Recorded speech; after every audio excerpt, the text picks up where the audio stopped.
Here's just an addendum to that video that I just made, but I wanted to point to these bolts a little better so you can see. There's that one right there, my ratchet's touching, and then the other one is on the front side, right there.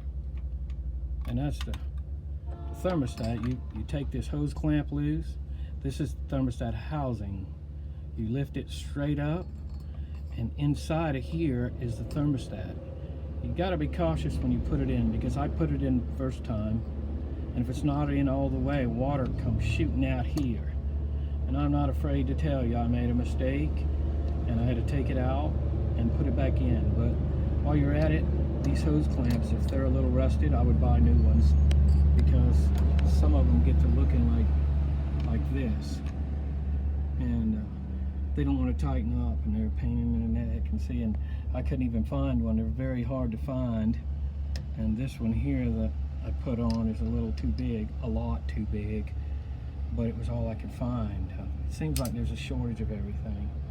And like I was telling you about these belts, this big belt here, this one here, you know, you can see if you look close, they start to get stress cracks like this one.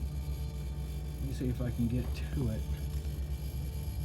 This one here is a little crack right there, and if you can see it.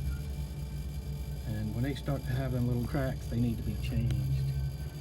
But this engine was running rather hot, and I'd have the one hose, this one hose here was running, was cold, and then this other water line here coming down into the top of the thermostat.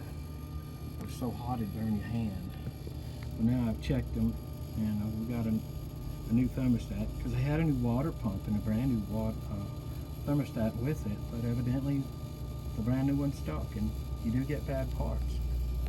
So just be cautious and keep your belts changed and checked. Well, now I'm going to have to drain the water out, because I filled it with water for a test run to be sure I had the leak fixed, and then I'll be done with this. I can go eat lunch. Well, I hope my video helps some of you. But anytime you get a problem, try to resort to going to YouTube, because there's a lot of information. And on here, it tells you, you know, what code your unit's putting out, and you can clear the codes on the side. Mine with this kept turning off. I was going down the road and I had a -10 load, and it would turn off, and I'd see the orange light on the TK light. That's usually green when it's problem free, but that light helps save you from having to claim. And I stopped, cleared the codes, pushed the code button first, then pulled in on the clear button, and it'll clear them.